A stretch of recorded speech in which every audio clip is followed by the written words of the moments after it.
ನಮಗೆ ಗೃಹ ಸಚಿವರೇ ಪ್ರಶ್ನೆ ಇರೋದು ನಿಮ್ದಲ್ಲ, ಡಿ.ಕೆ. ಶಿವಕುಮಾರ್ ಅವರ ದಾಡಿಯನ್ನ ಯಾವಾಗ ತೆಗಿತೀರಾ ಅನ್ನೋ ಪ್ರಶ್ನೆ ಅಷ್ಟೇ.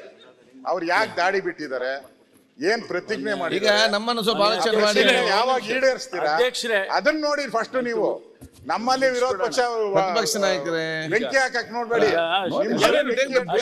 ನೋಡಿ ಅವ್ರು ಹೇಳಿದ್ರು ಮೊನ್ನೆ ಮುಂದಿನ ಬಜೆಟ್ ಕಾಂಗ್ರೆಸ್ ಅವರೇ ಮಂಡಿಸ್ತಾರೆ ಅಂತ ಹೇಳಿದ್ರು. ವಿರೋಧ ಪಕ್ಷ ಏನಾರ ಆಗುತ್ತಾ? ಆಯ್ತು ಬಿಡಿ, ಮುಂದಿನ ಬಜೆಟ್ ಕಾಂಗ್ರೆಸ್ ಅವರೇ ಮಂಡಿಸ್ತಾರೆ ಅಂತ ಹೇಳಿದ್ರು. ಕೃಷ್ಣ ಬೈರೇಗೌಡ ಮಾಡ್ತೀರಾ ಹಂಗೆ? ಹೇಳಿ ಅದನ್ನ. ಅದನ್ನ ಹೇಳಿಲ್ಲ, ಚೆನ್ನಾಗಿದ್ದೀರಾ ಸರ್ ನೀವು? ಕೃಷ್ಣ ಅದನ್ನ ಹೇಳಿಲ್ಲ. ನೀವು ಯಾರದು ಗ್ರೂಪ್ ಚೇಂಜ್ ಮಾಡ್ಬಿಟ್ಟು, ನೀವು ಇದ್ದಿದ್ ಗ್ರೂಪ್ ಬಿಟ್ಟು ಬೇರೆ ಗ್ರೂಪ್ ಬಂದ್ಬಿಟ್ಟು ನಮ್ಗೆಲ್ಲ ಬೆಂಕಿ ಅಧ್ಯಕ್ಷರೇ, ವಿರೋಧ ಪಕ್ಷದ ನಾಯಕರು ಬೇಡ ಕೃಷ್ಣ ದೇವಸ್ಥಾನಕ್ಕೆ ಆಗಾಗ ಹೋಗ್ತಾ ಇರ್ತಾರೆ. ನೆಕ್ಸ್ಟ್ ಹೋಗೋವರೆಗೂ ದಾಡಿ ಬಿಡ್ತಾರೆ, ಹೋದಾಗಿದ್ದೇನ ದಾಡಿ ತೆಗಿತಾರೆ.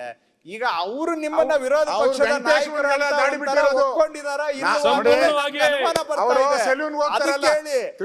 ದಾಡಿ ಕೆಂಕೇರಮ್ಮ ಯಾವಾಗ ಹೇಳ್ತಾರೆ ಅವಾಗ ಬಿಡ್ತಾರೆ, ಯಾವಾಗ ಕೆಂಕೇರಮ್ಮ ಅಜ್ಜ ಯಾವಾಗ ಹೇಳ್ತಾರೆ ಅವಾಗ ತೆಗಿತಾರೆ. ಅದೆಲ್ಲ ಇರುತ್ತೆ. ಅಜ್ಜಯ್ಯನವ್ರು ಹೇಳಿದಾಗ ಅದೆಲ್ಲ ಬೇರೆ. ಈಗ ನಿಮ್ಮದು ವಿಷಯ ಇಲ್ಲಿ ಇರೋದು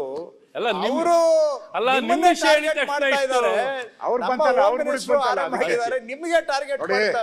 ನಿಮ್ಮ ಮೆಂಬರ್ಸ್ ಕೂಡ ಯಾರು ನಿಮಗೆ ಸಪೋರ್ಟ್ ಇಲ್ಲ. ನ್ಯೂಸ್ ಫಸ್ಟ್ ನಿರ್ಭೀತಿಯಿಂದ ನಿಮ್ಮ ಪರವಾಗಿ.